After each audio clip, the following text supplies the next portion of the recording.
안녕하세요. 오카는 목사님의 로마서 강해 설교 시리즈를 들어주셔서 감사합니다. 오늘은 5번째 시간으로 로마서 1장 19절에서 25절을 중심으로 하나님께 경건하지 못한 죄라는 제목의 말씀을 들으시겠습니다. 먼저 제가 본문을 읽어드리겠습니다. 이는 하나님을 알만한 것이 저희 속에 보이니라. 하나님께서 이를 저희에게 보이셨느니라. 창세로부터 그의 보이지 아니하는 것들, 곧 그의 영원하신 능력과 신성이 그 만드신 만물에 분명히 보여 알게 되나니, 그러므로 저희가 핑계치 못할지니라. 하나님을 알 때 하나님으로 영화롭게도 아니하며 간사치도 아니하고 오히려 그 생각이 허망하여지며 미련한 마음이 어두워졌나니, 스스로 지혜 있다 하나 우둔하게 되어 썩어지지 아니하는 하나님의 영광을 썩어질 사람과 금수와 버러지 형상의 우상으로 바꾸었느니라. 그러므로 하나님께서 저희를 마음의 정욕대로 더러움에 내어버렸으사 저희 몸을 서로 욕되게 하셨으니, 이는 저희가 하나님의 진리를 거짓 것으로 바꾸어 피조물을 조물주보다 더 경배하고 섬김이라. 주는 곧 영원히 찬송할 이시로다. 아멘.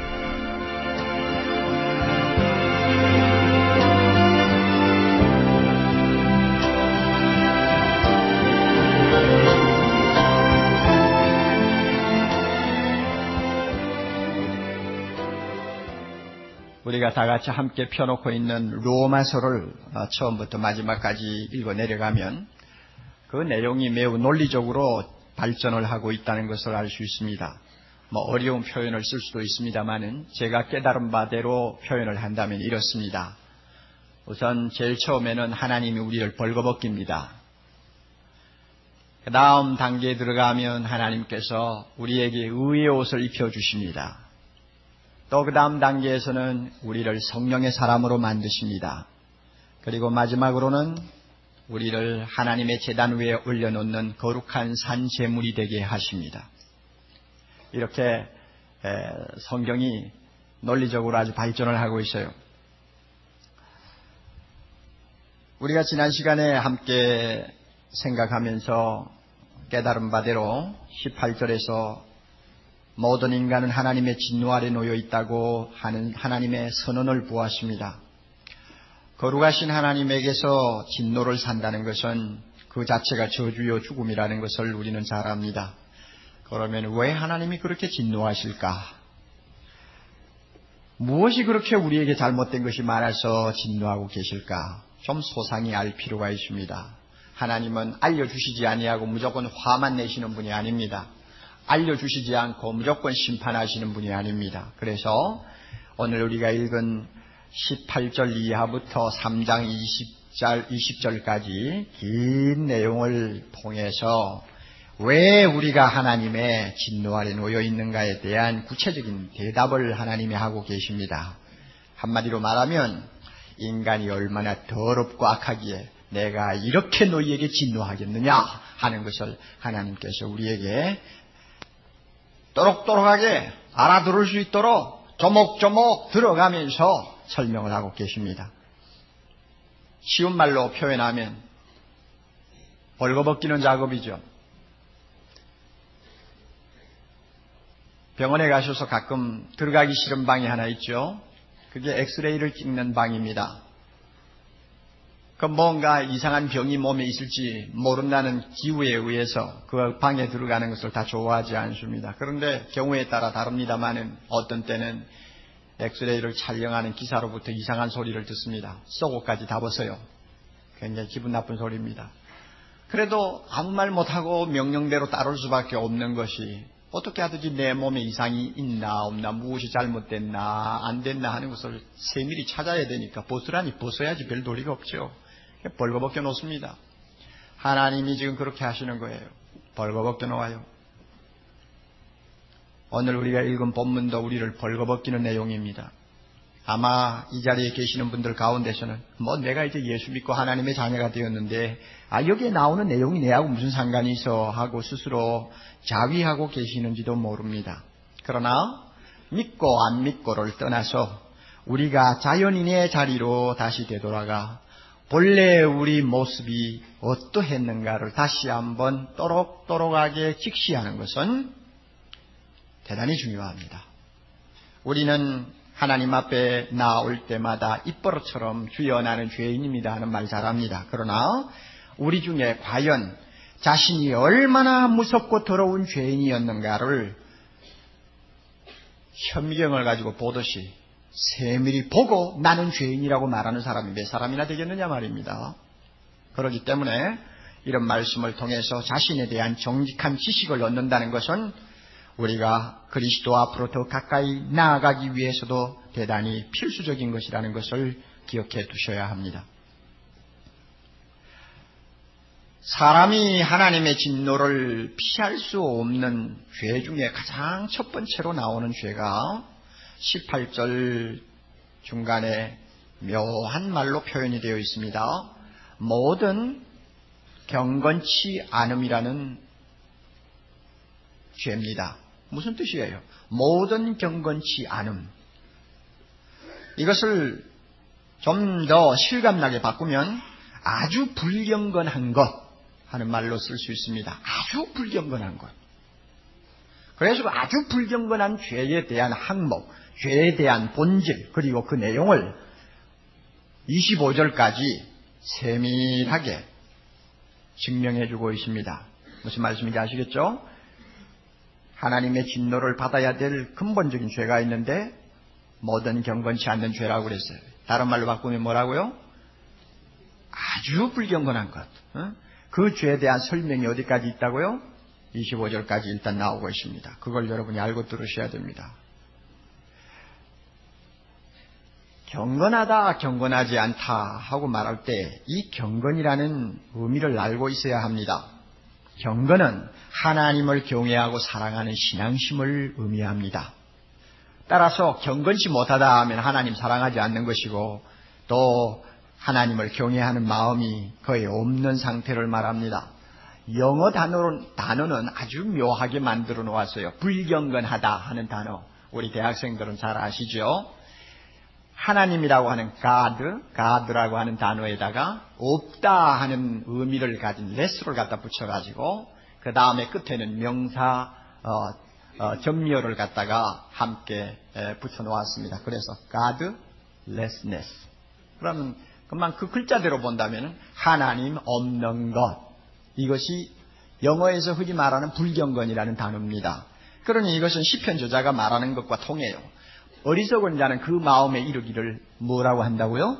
하나님이 없다. 없어서 없다가 아니라 그냥 없다고 인정해버리려고 자꾸 애를 쓰는 거예요. 그러니까 하나님을 아예 무시해버린다든지 경시하는 태도를 말합니다. 이것이 불경건입니다. 이것이 아주 고약한 죄입니다. 하나님이 제일 미워하는 죄입니다. 이 불경건한 죄에 대해서 21절은 더 우리에게 분석적으로 설명합니다. 21절 성경을 보세요. 보셔야 돼요. 듣기만 하면 안 돼요. 하나님을 알되 그 다음에 다 같이 하나님으로 영화롭게도 아니하며 감사하지도 아니하고 바로 이게 문제예요. 하나님을 영화롭게 해야 할 사람이 하나님의 이름을 높이지 않고 하나님께 감사해야 될 사람이 하나님께 감사하지 아니하고 등을 돌리는 이게 뭐냐 불경건이란 말입니다. 하나님을 아주 우습게 생각하는 거예요. 그리고 이 죄가 특별히 고약한 이유가 있어요. 그것이 21절 제일 먼저 나오는 말입니다. 하나님을 알 때에 알면서 그렇게 고약한 짓을 한단 말이에요. 하나님이 계시는 줄도 알아요. 하나님이 어떤 분인가도 약간은 알아요. 알면서도 하나님에게 경배와 찬양을 돌리는 것은 싫어하는 것입니다. 그래서 마음으로 배척해버려요. 여러분 우리가 상식적으로 아는 이야기입니다만은 몰라서 한 짓은 비록 잘못해도 나쁘다고 말을 하기가 어렵습니다. 그렇죠? 그리고 같은 죄라도 몰라서 짓는 죄하고 알고 짓는 죄는 좀 성격이 다를 것 같아요. 옛날에 우리 어머니가 날마다 교회 가서 기도하실 때 주여 알고 지은 죄를 용서하옵소서 하고 우는 걸 자주 보았는데 그 알고 짓는 것은 고약한 죄입니다. 그런데 모르고 짓는 것은 알고 짓는 죄에 비해서는 좀 아무래도 성격이 다르죠. 그래서 예수님도 이것을 인정하셨어요. 누가복음 12장 47절 보면 주인의 뜻을 알고도 예비치 아니하고 그 뜻대로 행치 아니한 종은 많이 맞을 것이요. 알지 못하고 맞을 일을 행한 종은 어떻게 될까요? 적게 맞으리라. 좀 다 차이가 있어요. 어떤 청년이 호적상 무엇이 기록이 잘못돼가지고 그것을 좀 바꾸려고 하니까 재판을 해야 된다고 했습니다. 그래서 재판소에 가서 이제 재판을 청구했습니다. 그래가지고 이제 재판을 받아서 호적을 수정하는데 나중에 재판 기록을 보니까 무엇이라고 쓰여 있느냐 하면 이 사람은 원래 무식해서 이런 실수를 했습니다 하고 쓰여 있단 말이에요. 그럼 그 사람이 진짜 무식하냐? 아니요, 대학원까지 나온 사람이라 말이에요. 대학원까지 나온 사람이 원래 무식해서 호적을 기록상 잘못 썼다 이렇게 했단 말이에요. 그래도 이 대학원 나온 사람이 아무 말도 못하고 서 있는 이유가 그렇게 몰라서 했다고 해야 재판상 그것이 통하고 그래서 호적을 고칠 수 있기 때문에 가만히 있어야 됐습니다. 알고 그랬다면 공문서 위조가 되죠. 하나님을 차라리 모르고 그를 영화롭게 하지 않았다면 하나님도 우리를 더 불쌍히 여기실지 모릅니다. 그런데 알면서 그렇게 하니까 그것이 하나님을 더 진노케 하는 것이요. 고약한 죄가 되는 것입니다. 그렇다면 중요한 질문이 이제 자연히 우리 마음속에 떠오르게 됩니다. 사람이 정말 하나님을 아는가 하는 내용입니다. 정말 하나님을 사람이 알고 있나? 일반적으로 하는 이야기예요. 인간이 하나님을 아신다고 봅니까? 이 문제를 가지고 신학자들은 장기간 동안 불꽃 튀는 논쟁을 벌린 일도 있습니다. 가장 유명한 논쟁이 칼 바르트와 브루너라는 두 신학자 사이에 일어난 논쟁이었습니다. 칼 바르트는 인간은 워낙 그 마음이 타락하고 썩었기 때문에 하나님을 알려고 해야 알 수가 없다고 아예 부정해버렸고, 브루너는 거기에 대해서 아니다, 인간이 아무리 부패했다 할지라도 하나님을 아는 지식은 그 마음에 있다고 주장을 냈습니다.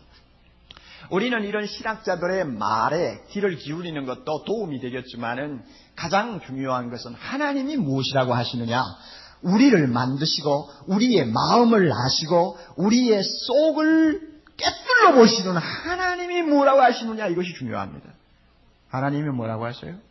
자, 19절 20절이 그 대답입니다. 19절, 이는 하나님을 알만한 것이 저의 속에 보임이라. 하나님께서 이를 저희에게 보이셨느니라. 이것을 간단하게 요약하면 인간은 본능적으로 하나님을 아는 지식을 갖고 있다 하는 이야기입니다. 저희 속에 하나님을 알만한 것이 들어있다는 이야기입니다. 하나님께서 인간의 마음에 하나님을 알 수 있는 지식을 심어주셨다는 말입니다.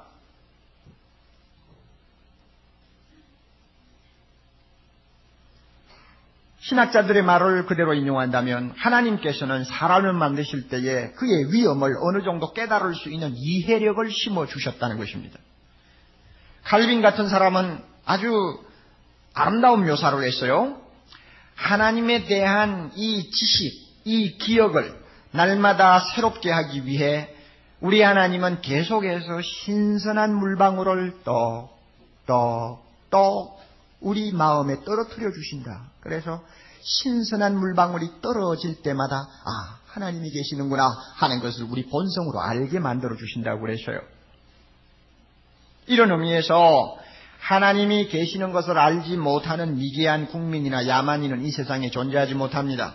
짐승과 다를 바 거의 없는 미개인이라 할지라도 신을 찾는 종교의 씨앗은 다 가지고 있습니다. 어느 나라, 어느 부족, 어느 국민치고 종교가 없는 나라도 없고 도시도 없고 부족도 없습니다. 그래서 칼빈의 말을 다시 인용합니다. 하나님의 계심을 아는 의식, 이 의식은 인간의 골수에까지 깊이 박혀 있어서 그것을 지워버리는 것은 불가능한 일이며 차라리 자기의 천성을 바꾸는 편이 훨씬 더 쉬울지 모르겠다 하는 말을 했습니다. 어린아이가 세상에 태어나면 얼마 지나지 않아서 본능적으로 아빠를 찾고 엄마를 찾습니다. 우리는 하나님의 자녀이기 때문에 본능적으로 하나님을 아는 지식이 우리 마음에 있어요. 그 말씀이 19절 내용입니다. 본능적으로 본성으로 하나님을 아는 지식이 있다. 그 다음에 두 번째로 20절입니다. 창세로부터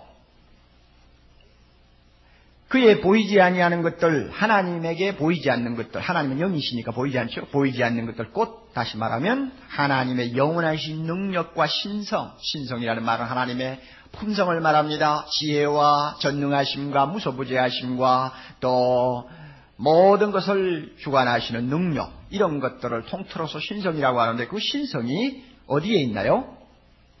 어디에 나타나 있어요?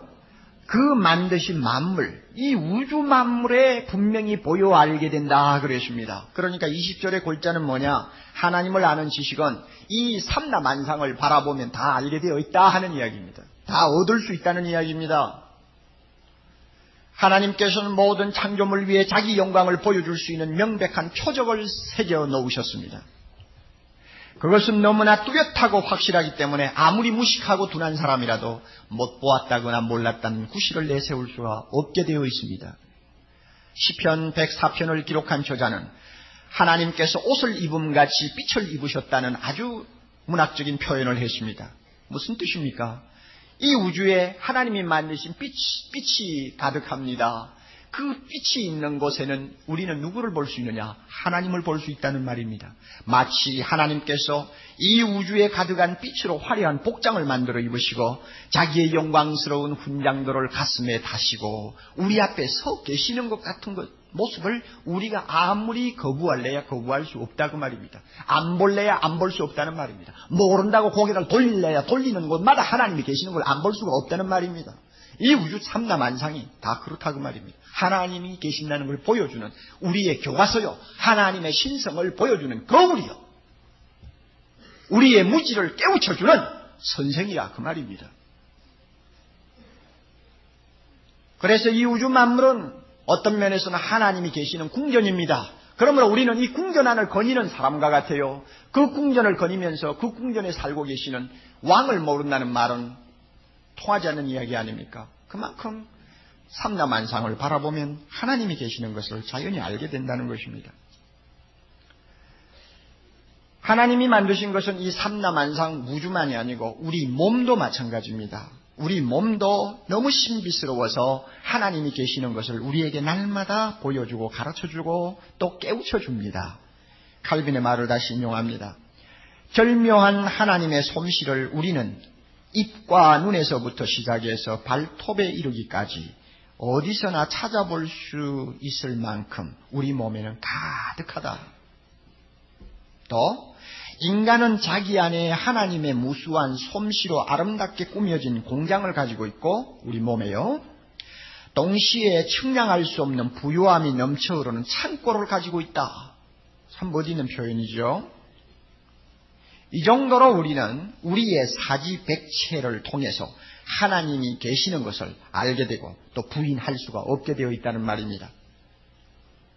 그러므로 자연 만물을 보나 우리 자신의 몸을 보면서 이 모든 것을 만드신 분이 누구라는 것을 안다고요? 하나님이라는 것을 알게 돼요. 세상에는 하나님을 그 원인으로 하지 않고 존재하는 것은 하나도 없습니다. 하나님은 삼라만상을 창조하신 신이기 때문에 그것을 그의 무한하신 권능으로 유지하고 계시고 지혜로 다스리고 계시고 선으로 보존하고 계십니다. 무더운 여름철을 쫓아버리고 냉큼 찾아온 가을날 길가에서 애교를 부리며 고개를 끄덕이며 인사를 보내는 코스모스의 무리를 보면서 우리는 누구를 봅니까? 하나님의 지혜를 보며 하나님이 살아계심을 우리의 마음속에 다시 한번 깨우치게 됩니다. 이상 두 가지, 19절 20절이 우리에게 가르쳐주는 두 가지. 하나는 인간 본능은 하나님을 아는 지식을 갖고 있다. 또 하나는 자연 삼라만상은 하나님을 가르쳐주는 교과서다. 그러므로 하나님을 몰라서 하나님을 영화롭게 못했다, 절대 핑계하지 못한다고 그랬어요. 20절 끝을 보세요. 20절 마지막 다 같이 읽습니다. 그러므로 저희가 핑계치 못할지니라. 하나님 몰랐다는 소리 못한다고 말이요. 난 몰라서 하나님을 영화롭게 못했으며 하나님께 경배하지 못했습니다. 몰라서 그랬어요. 하나님 좀 봐주세요. 안 통한다는 이야기입니다. 안 통해요. 그러므로 이 세상에는 무신론이라는 것은 존재하지 않습니다. 무엇이라고 떠버리든지 간에 무신론은 존재하지 않아요. 존재한다면 불신론이 존재하는 것뿐입니다. 알고도 안 믿는 거예요. 그걸 자기들이 합리화시키기 위해서 하나님이 없다고 이야기하는 것뿐입니다. 그러면 왜 하나님이 계시는 줄 알면서 인간이 고의로 하나님을 영화롭게도 하지 아니하고 감사하지도 아니하는 불경죄를 품할까? 그 이유가 21절에 나옵니다. 21절 중간에서 봅니다. 그 생각이 어떻게 됐나요? 허망하여지고 또 마음이 어떻게 됐어요? 미련한 마음이 어두워졌어요. 우선 첫째 이유는 인간의 마음이 너무 어두워지고 그 생각이 너무 허망한 데 빠져 있어요. 이게 죄 때문에 일어난 일입니다. 그만큼 부패했어요. 부패했기 때문에 하나님을 아는 지식의 씨앗이 우리 안에 있어도 그 씨앗이 제대로 뿌리를 내리고 잘 자라지를 못해요. 더러운 생각, 모든 잣된 인간의 욕망의 잡초가 우리 마음을 뒤덮고 있기 때문에 하나님을 알기는 아는데 하나님을 영화롭게 할 만큼 능력을 갖지 못해요. 또 하나 이유가 있어요. 22절 스스로 뭐 있다고 생각을 한다고요? 지혜 있다고 생각합니다. 이게 또 망조입니다. 망조. 인간은요 스스로 지혜롭다고 착각을 해요. 그럼 지혜가 뭡니까? 지혜는 하나님을 두려워하고 순종하는 것이라고 했습니다. 그러면 사람이 자기 스스로 지혜 있다고 할 때는 이것은 하나님이 말하는 지혜가 아닙니다. 자칭 지혜롭다고 하는 것은 거짓 지혜를 말합니다. 거짓 지혜는 뭐냐? 하나님 두려워하지 않는 것입니다. 그리고 순종하는 것보다도 순종하지 않는 길을 택하려고 하는 것입니다. 어떻게 하면 하나님을 멀리 떠날까? 어떻게 하면 그의 간섭을 덜 받을까? 어떻게 하면 내가 자유스럽게 부담을 갖지 않고 살까? 요거 궁리하는 것이 인간의 지혜입니다. 이것 때문에 하나님을 알면서도 하나님을 영화롭게 하지 않았습니다. 그에게 경배를 드리지 않았습니다. 이것이 인간이요. 이렇게 스스로 자칭 지혜롭다고 해서 찾아간 길이 어디냐 하면 우상숭배입니다. 23절부터 25절까지 내용이 바로 우상숭배에 대한 죄에 대해서 하나님이 우리에게 깨우쳐주는 말씀입니다. 우상숭배입니다. 왜냐하면 우상숭배는 하나님 섬기는 것보다도 훨씬 자유스러워 보이기 때문에 자칭 지혜롭다는 사람들이 찾아갑니다. 그 23절 보면 썩어지지 아니하는 하나님의 영광을 썩어질 사람과 금수와 버러지 형상의 우상으로 바꾸었느니라. 우상숭배에 빠졌다고 그랬죠. 그러면 이 우상숭배는 이 본문을 놓고 우리가 검토할 때 두 가지 특징을 갖고 있는 것, 본질의 특징을 갖고 있는 것을 알 수 있습니다.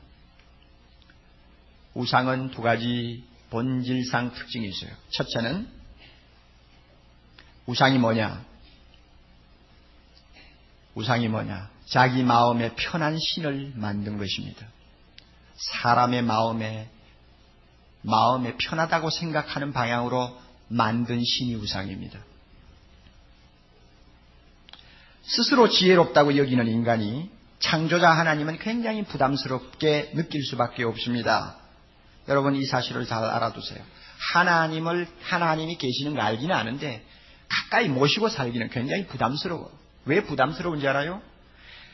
하나님은 인격적인 신입니다.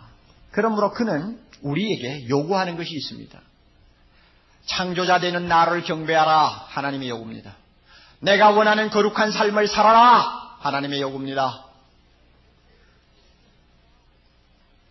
만물이 내 손에서 너희에게 주어진 것이기 때문에 범사에 감사하라. 악은 모양이라도 버려라. 잘못했을 때는 회개하라. 말을 듣지 아니하면 징계하겠다. 하나님이 요구하는 것이 얼마나 많은지 몰라요. 그러니 이 하나님 옆에 모시고 살다가는 잘못하면은 신경질환 걸릴 가능성이 충분히 있단 말이에요. 그러니까 어떻게 할까? 좀 멀리하자. 이 부담스러운 하나님 좀 안 보이는 곳으로 좀 도망 좀 칠 수 있는 길이 없을까? 그래서 찾아간 곳이 어디라고요? 우상숭배입니다. 여러분이 그걸 아셔야 돼요. 이 우상숭배 밑바닥에 깔려있는 인간의 본질을 알아야 돼요. 하나님은 인격적인 신인데 우상은 비인격적인 신이라고 할까요? 비인격적인 존재입니다. 그러므로 요구하는 게 없어요. 제가 종교마다 다 연구를 해본 일은 없습니다만 우리가 상식적으로 알잖아요. 한번 가보세요. 불상 앞에 가서 절하는 사람 회개하고 통곡하는 거 본 일 있습니까? 없습니까? 대답하세요. 주여 내가 이런 죄를 범했습니다 하고 회개하는 거 봤어요? 안 봤어요? 안 본 일이 없죠. 왜 그런가 하면 우상은 회개하라, 바로 살아라, 거룩하게 살아라, 잘못하면은 징계하겠다 이런 말을 하지 못합니다. 우상은 인간이 요구하는 대로 따라가는 신입니다. 그러니까 우상을 좋아하죠. 따라서 그 반대로 인간은 하나님을 마음에 두기 싫어합니다. 28절에 나옵니다. 하나님은 저희가 마음에 누구를 두기 싫어해요? 하나님을 두기 싫어합니다. 가 부담스러우니까. 이와 같이 하나님을 부담스럽게 생각하고 마음에 두기 싫어하는 인간이 편리한 방법대로 만들어낸 것이 우상입니다. 우상은 인간의 허망한 생각과 공상의 산물입니다. 고대 사람들은 우상을 눈에 보이게 만든 것이 특징이에요. 짐승의 모양으로, 일월성신의 모양으로, 사람의 모양으로 형상을 만든 것이 특징이었다면 오늘날 현대인의 우상은 형상이 없는 것이 특징입니다. 현대인들은 상당히 좀 수준이 높아서 좀 지성적이 돼서 뭘 만들어 놓고 그걸 우상이라고 절하는 것을 조금 쑥스러워하는 경향이 있습니다. 그 대신 보이지 않는 우상을 항상 섬기기를 좋아하는 것이 현대인의 특성입니다. 그러나 분명한 것은 자기가 섬기기에 편리한 신을 만들었다는 것, 이것입니다. 두 번째로 우상숭배 안에 감추어진 본질상의 특징 있는데 그것은 뭐냐면 마음의 정욕을 충족시키기 위한 방편이라는 것입니다. 마음의 정욕을 충족시키기 위한 방편이다.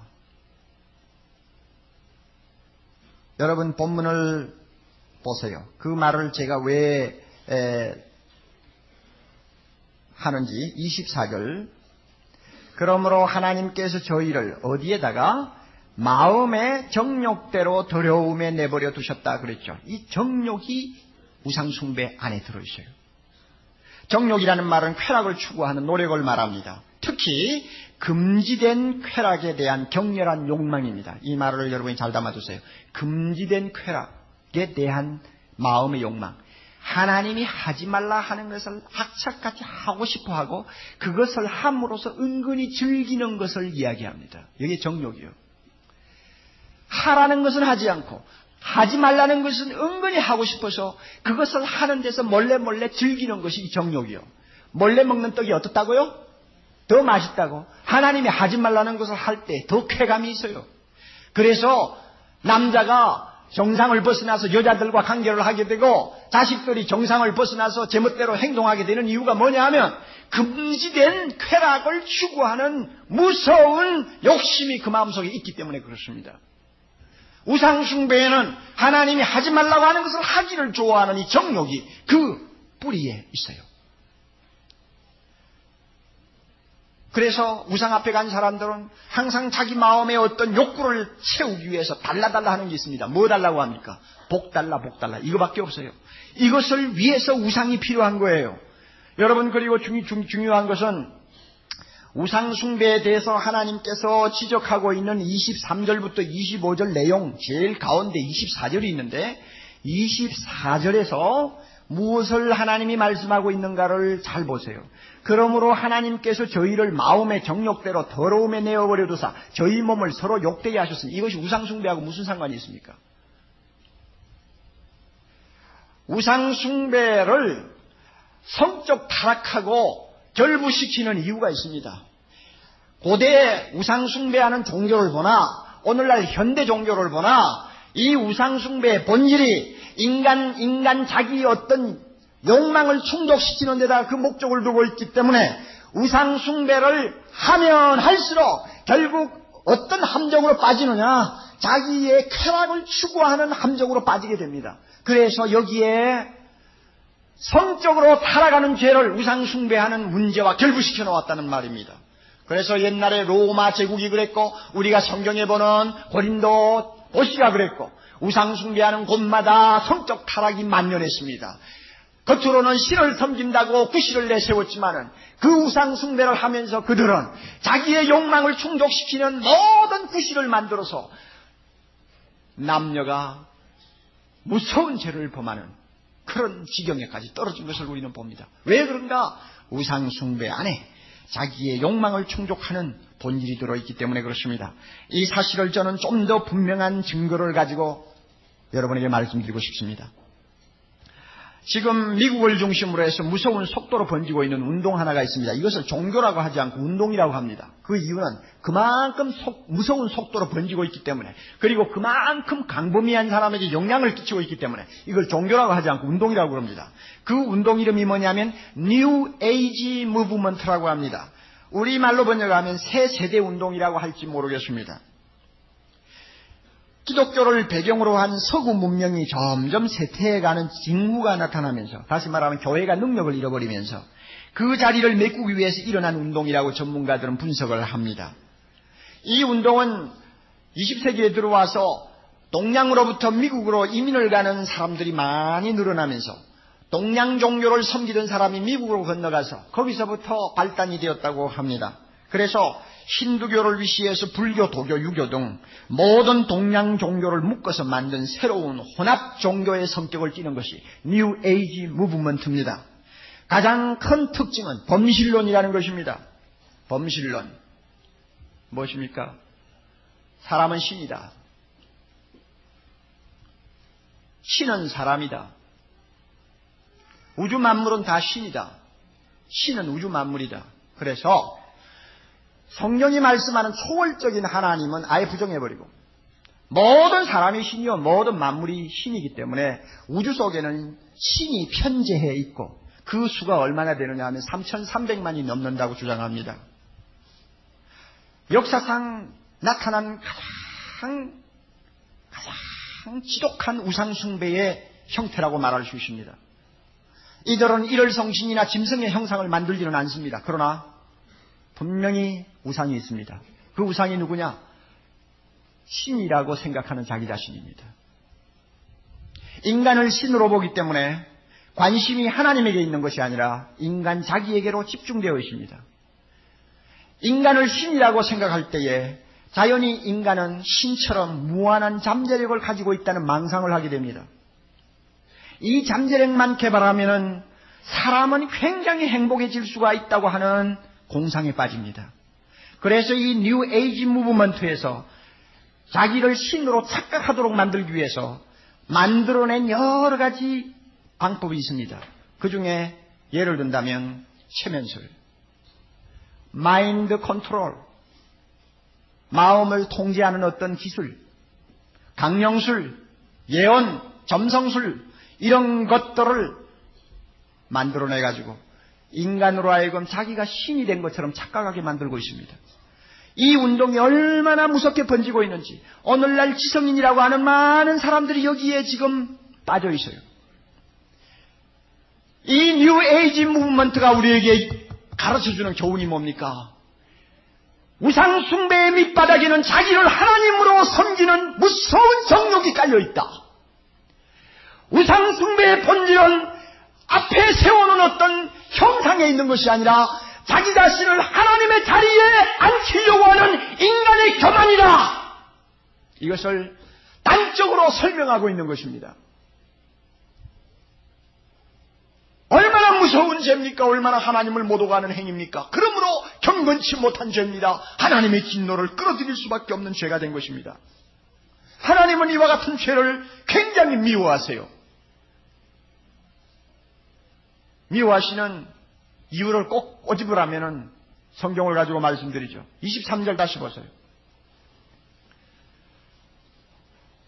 썩어지지 아니하는 하나님의 영광을 썩어질 사람과 금수와 버러지 형상의 우상으로 뭐 했어요? 바꾸치기 해버렸어요. 이게 우상숭배예요. 하나님을 이 피조물로 바꾸치기 했어요. 그 다음에 또 25절 가면 이는 저희가 하나님의 진리를 거짓 것으로 뭐 했어요? 바꾸치기 했어.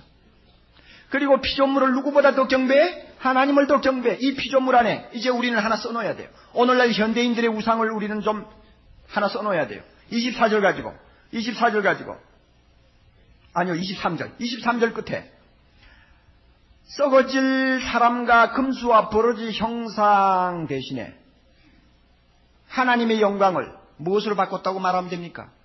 나의 영광으로 바꿨다. 이게 현대인의 우상이에요. 그렇죠? 나의 영광으로 바꿨어. 그 다음에 25절에 가서도 마찬가지죠. 하나님의 진리를 거짓 것으로 바꾸어서 피조물 대신에 누구를 넣으면 되겠어? 나 자신을 누구보다 더 경배해? 하나님보다 더 경배하고 섬기는 거. 이게 현대인의 우상이에요. 그래서 우상 숭배에 대해서는 옛날에 거룩한 성자들이 생명을 걸고 싸웠습니다. 사드락과 메삭과 아벳느고라고 하는 삼총사는 느부갓네살 왕 앞에서 우상 앞에 절하라고 하는 왕의 명령을 거부하면서 이 일에 대하여 왕에게 대답할 필요가 없나이다. 우리가 풀무불에 들어가서 타죽은 한이 있더라 할지라도 왕의 신도를 섬기지 아니하고 절하지도 아니할 줄 아옵소서. 결사각오로 싸웠습니다. 그리고 1930년대 주기철 목사님은 일본이 강제적으로 일본 천황을 신으로 섬기라고 강요하자 그는 피 맺힌 절규를 강단에서 이렇게 했습니다. 못합니다. 그리스도의 신부는, 예수 믿는 사람은 다른 신에게 정절을 깨트리지 못합니다. 그리스도의 신부는 일본 신사에게 절하지 못합니다. 드리리다 이 목숨이나마 주님께 드리리다. 정절을 깨트리지 못한다고 그는 피 맺힌 절규를 하다가 감옥에 끌려가서 6년 동안 고생하면서 갖가지 잔인한 고문을 당하는 중에 순교하고 말았습니다. 왜? 우상 숭배 안에는 하나님을 부담스럽게 여기고 쉬운 길로 빠져들어가려고 하는 인간의 장깨가 그 안에 들어있고 인간 밑바닥에 깔려있는 금지된 쾌락을 추구하는 무서운 정욕을 그 밑바탕에 깔고 있는 것이 우상 숭배요. 그 결과 하나님 자리에 자기 자신을 앉혀놓는 것이기 때문에 못합니다. 하나님의 자녀 그리스도의 신부는 정절을 깨트리지 못합니다. 절하지 못합니다. 그렇게 절규하면서 생명을 내대고 투쟁하다가 죽는다 그 말입니다. 사랑하는 형제자매 여러분, 우리는 오늘 이 말씀 앞에서 우리가 예수 믿기 이전에 본래의 모습이 어떠했는가를 적나라하게 보게 됩니다. 만일 우리가 지금까지 예수를 모르고 살았다면 어떻게 살았을까요? 어떤 사람이 되었을까요?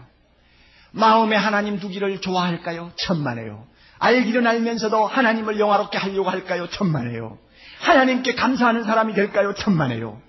하나님을 안다고 해도 하나님께 경배하는 것보다도 그 부담스러운 하나님 가급적이면 멀리 좀 떼놓고 내 자유스럽게 살 수 있는 어떤 길을 찾느라고 자기 지혜를 짜는 아주 우스운 존재, 아주 더러운 존재가 되어버렸을 것이 틀림이 없을 것입니다. 좀 더 내 욕심대로 살 수 있는 길이 없을까? 내가 하나님처럼 대접을 받을 수 있는 길이 없을까? 분명히 그와 같은 생각에 빠져서 오늘날까지 인생을 살아왔을 것이 틀림이 없습니다. 자기 자신을 하나님처럼 치켜 세우고 마음에 하나님 대신에 자기를 신으로 모시고 나만을 위해서 사는 불쌍한 존재가 되었을지 모릅니다. 어떤 글을 보니까 당신이 정말 비참한 인생을 살고 싶으냐? 비결을 가르쳐 주겠다. 그래서 그 비결이 뭐냐? 그 글에서 이렇게 비결을 가르쳐 주고 있어요. 제가 읽어드릴게 잘 기억하세요. 비참한 인생을 살고 싶은 거. 자, 비결입니다. 그러면 비참한 인생을 살고 싶지 않으면 안 들어도 돼요. 그러나 비참한 인생을 살고 싶으면 들으세요. 자, 비결이요.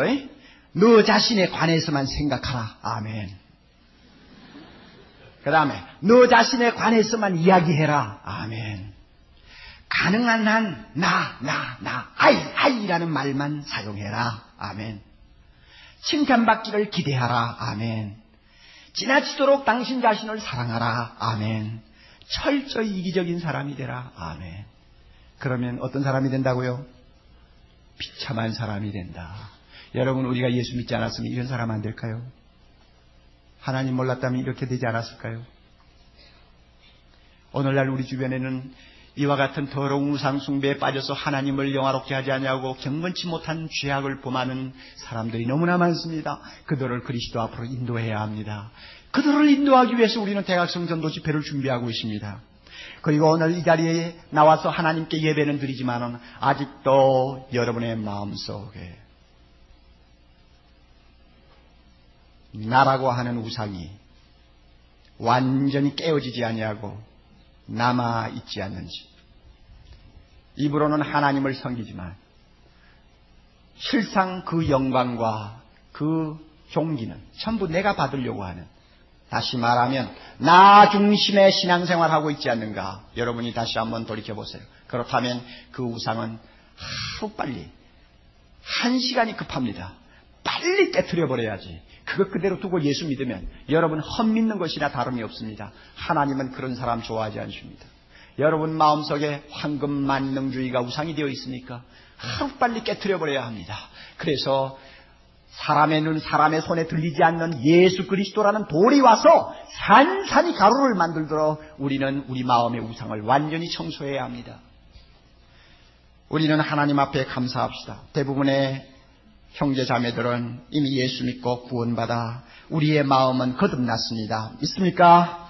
그렇기 때문에 우리 마음속 깊은 곳에서부터 쉴 사이 없이 누구의 음성을 듣고 있습니까? 하나님의 음성을 듣습니다. 한순간도 빠짐없이 하나님의 음성을 듣습니다. 우리는 거듭난 눈을 가지고 있습니다. 거듭난 눈을 가지고 삼라만성을 돌아보면서 누구를 알게 됩니까? 하나님을 알게 됩니다. 그분의 지혜, 그분의 참 전능하심, 그분의 그 자비하심을 조그마한 꽃 한 송이에서부터 시작하여 저 하늘에 반짝이는 별들까지 가르쳐주지 아니하는 것이 없는 것을 우리는 알게 됩니다. 몇 년 전에 우리 지에 나온 기사 중에 하나입니다. 하못이라는 분이 왜 교회에 나오게 되었고 우리 교회에서 예수 믿게 되었는가를 이야기하는 내용이었습니다. 유치원에 다니는 그의 아이 때문에 정모 집사라는 분을 알게 되었는데, 하루는 그 집사님과 함께 길을 가다가 갑자기 집사님이 하늘을 쳐다보면서 하나님이 만드신 하늘은 언제 보아도 가슴이 떨려요 하는 말을 했습니다. 그 말에 이 하모시가 충격을 받은 것입니다. 자기 눈에는 하늘이란 항상 청명할 때는 파랗고 흐릴 때는 잿빛인 그저 무미건조한 하늘에 불과한데, 이 집사님은 분명히 하늘을 보아도 뭔가 다른 데가 있구나. 그것 때문에 그가 충격을 받고 예수를 믿었다는 기록을 제가 보았습니다. 얼마나 우리는 행복한 사람입니까? 하늘을 보아도 하나님을 알게 되고 땅을 보아도 하나님과 만나고. 여러분, 우리의 행복이 어디 있습니까? 하나님을 아는 것입니다. 우리의 행복이 무엇입니까? 이 알고 있는 하나님 앞에 우리 자신 전부를 들여서 영광과 경배를 하나님 앞에 돌려 바치는 것입니다. 하나님만을 기쁘게 하고 하나님의 이름만을 높이려고 하는 것이 우리의 행복의 절정입니다. 이것이 우리가 인생을 사는 목적입니다. 이와 같은 은혜를 우리가 받게 되었으니 얼마나 감사합니까? 누구 때문에 받았나요? 예수 그리스도 때문에 우리가 이런 축복을 받고 삽니다. 이 축복 우리가 누려야 합니다. 날마다 누려야 합니다. 어떻게 누릴까? 하나님을 찬양하면서 누려야 합니다. 하나님을 감사하면서 누려야 합니다. 하나님을 바라보면서, 하나님을 자랑하면서 이 축복, 이 행복을 우리는 누려야 하겠습니다. 그러기 위해서 우리 함께 부르고 싶은 찬송가가 있어요. 여러분 아마 벌써 마음에 떠오르는 찬송가가 하나 있을 거예요. 주 하나님 지으신 모든 만물 40장이죠. 1절 2절 우리 먼저 한번 불러봅니다. 1절 2절 40장 1절 2절 참 얼마나 아름다운 가사인지 몰라요. 하나님이 계심을 자연 만물을 통해서 우리가 항상 바라볼 수 있다는 이 축복은 예수 그리스도를 믿고 구원받은 성도들만이 갖는 특권입니다. 주 하나님 지으신 모든 세계 내 마음속에 누리어볼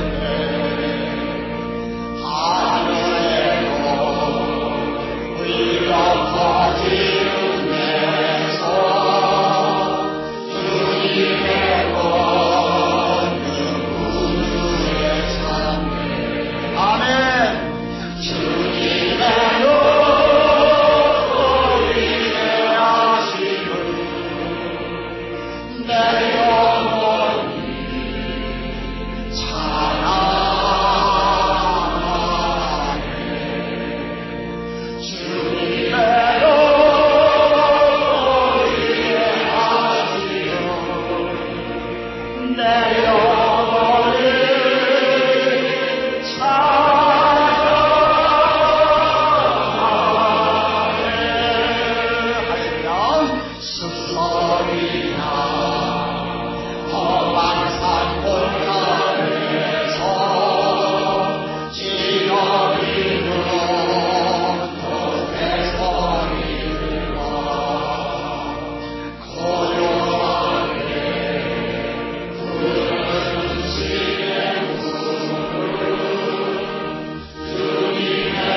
하나님까지는 특권이에요. 세상 안 믿는 사람이 이런 찬송 불러요? 무슨 재주로 불러요? 무슨 재주? 입이 만 개라도 못 불러. 자, 하나 더 부르자고요. 기쁨으로 찬양 13장 보면 우리 연세가 조금 드신 분들은 좀 부르기가 약간 어려운 찬송입니다. 그러나 가만히 들어보면 쉽게 따라갈 수 있어요. 주의 이름 높이며 다 경배드리면서 나가세. 그 다음에 우리 낮아지고 함께 주만 바라보면서 경배하자. 두 손 주를 향해 들고 그의 이름 높여 드리세. 좀 빠르게 합니다. 1절부터 가사를 생각하면서, 그리고 2절 네 번째 소절에 가서 주만 바라보며 나가세 하는데 나가세를 하지 말고 그대로 경배해 앞에 있는 내용하고 같이 하세요. 자,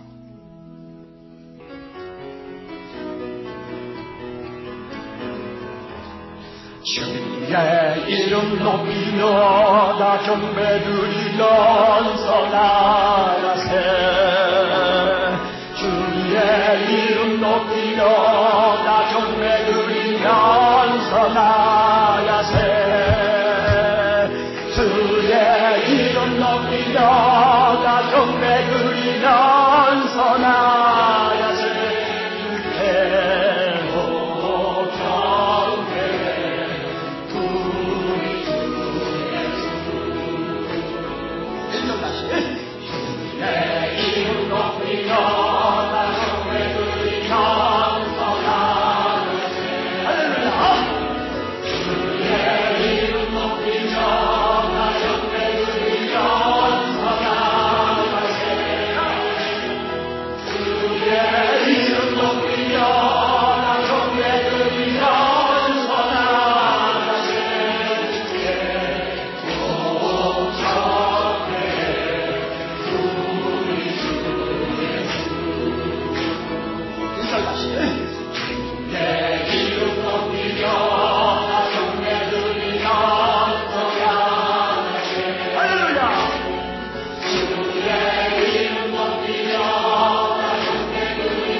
저보다 훨씬 잘 불러요. 그래서 아멘이군요. 하여튼 잘 불러요. 그래서 웬일인가 했더니 금방 아멘 하신 분 때문에 잘 부르는 게 아니고 대학생들이 참 많네요. 우리 대학생들, 우리 청년부, 우리 형제 자매들이 너무 많아서 아주 음이 참 잘 따라와줘요. 음이 잘 살아나요. 참 좋은데. 여러분, 저를 보면 미친 사람 같아요. 진짜 하나님께 영광 돌리는 사람 같아요. 미친 사람 같아요. 정말 이거 예수 안 믿는 사람한테서 어떻게 찾아봅니까? 예? 정말 어떻게 찾아봐요? 우리만이 할 수 있는 일아니요. 예? 우리 낮아지고 함께 주만 바라보며 경배해. 두 손 주를 향해 들고 그 이름 높여 드리세요. 여러분, 이 가사를 외우면서 혼자 부르기는 힘든 찬송이에요. 그러나 함께 앉으면 아주 언제든지 부를 수 있는 찬송이에요. 그러니 가사만 외우면 언제든지 왔답니다. 하나님이 들으시고 굉장히 좋아하실 거예요. 자, 2절 3절 다시 자.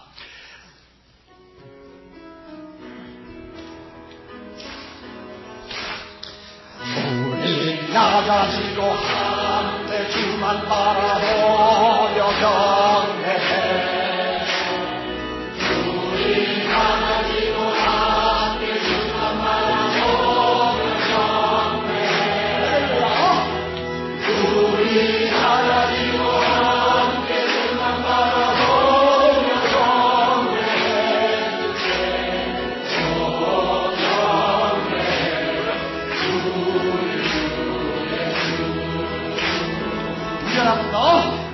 우리 나가지고 함께 주만 바라보며 경배해. 우리 나가지고 함께 주만 바라보며 경배해. 우리 나가지고 함께 주만 바라보며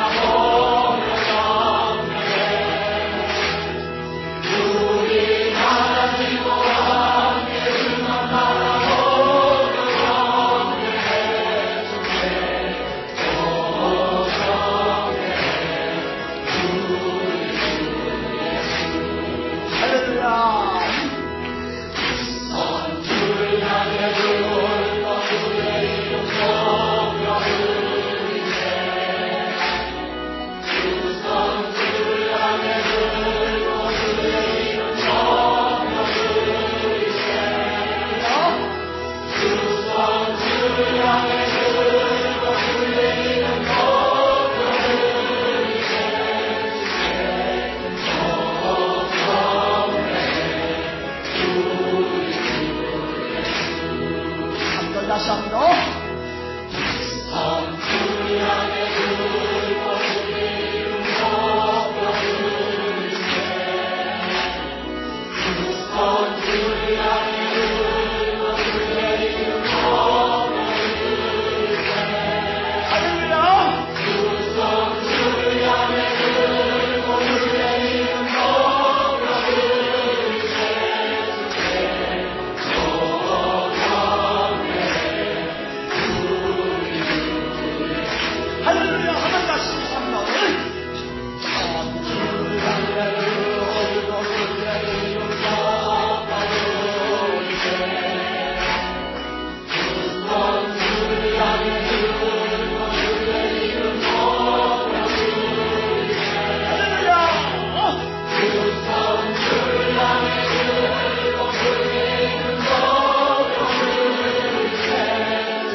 번 아버지, 좋으신 우리 예수님, 좋으신 성령께서 우리의 찬양 받으시고 우리 모두에게 축복하신다고 믿습니다.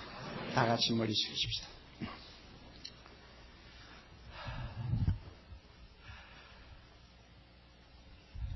하나님을 알면서도 영화롭게도 하지 아니하고 감사치도 아니하는 이 무례하고 못된 불경건한 죄를 밥 먹듯이 지으면서도 자기가 어떤 자리에 있는지를 알지 못하고 살고 있는 불쌍한 사람들이 우리 주변에 너무나 많은데, 주여, 우리가 무엇이 잘나서 주께서 우리를 사랑하시고 이처럼 불러주사 하늘을 지으시고 땅을 지으시고 우리 인간을 만드시고 우리 마음속에 하나님을 아는 본능을 심어주시고 삼라만상의 하나님의 지혜와 권능과 그 영광을 새겨놓으사 그 궁전 안에서 여호와 이름을 찬양하고 경배하는 영광스러운 자리에 불러주신 것 너무나 감사합니다. 주님, 우리는 이와 같은 은혜와 축복을 받을 자격이 없습니다. 우리는 원래 부패한 성품을 가지고 있어서 나를 하나님으로 섬기기를 좋아하고 나의 욕망과 나의 쾌락을 추구하기를 좋아하는 것이 우리의 본성입니다. 그럼에도 불구하고 우리의 죄를 예수 그리스도의 십자가의 피로 대속해 주시고 이제는 내가 아니라 하나님을 가장 높은 자리에 모시고 경배하고 찬양하고 그를 위하여 사는 하나님의 백성, 거룩한 사람 만들어 주심을 감사합니다. 하나님, 우리가 이와 같은 축복을 받고 사는데 비록 몸에 병이 들어 고통스러울 때도 있고 어떤 때는 살림이 구차해서 날마다 쫓기는 답답함도 있고 마음에 계획한 일들이 잘 되지 않아서 어떤 때는 좌절당하기도 하고 또 하나님 아버지 생각지도 않는 이런 일 저런 일 때문에 무거운 짐을 지고 고통할 때도 있지만은 아버지 그때마다 하늘을 바라보게 하옵소서. 그때마다 내 마음속 깊은 곳에서 들리는 우리 아버지 하나님의 자비로운 음성을 듣는 귀를 주시옵소서. 아버지, 그리해서 나는 혼자가 아니고 하나님과 함께 동행하는 하나님의 자녀라는 사실을 다시 한번 확인하면서 분연히 좌절했던 자리에서 떨쳐 일어나서 하나님을 찬송하고 감사하며 이 세상을 걸어가는 우리 모두 되게 하옵소서. 대각성전도 집회를 앞두고 아직도 우상 숭배에 빠져있는 불쌍한 영혼들을 주님 앞으로 인도하기 위해 무릎 꿇고 기도하며 하나님의 진노가 그 머리 위에 있는 줄을 알지 못하고 자기를 신으로 섬기며 사는 불쌍한 저 사람들을 주 앞으로 인도하는 우리 모두가 되게 하옵소서. 예수님 이름으로 기도하옵나이다. 아멘.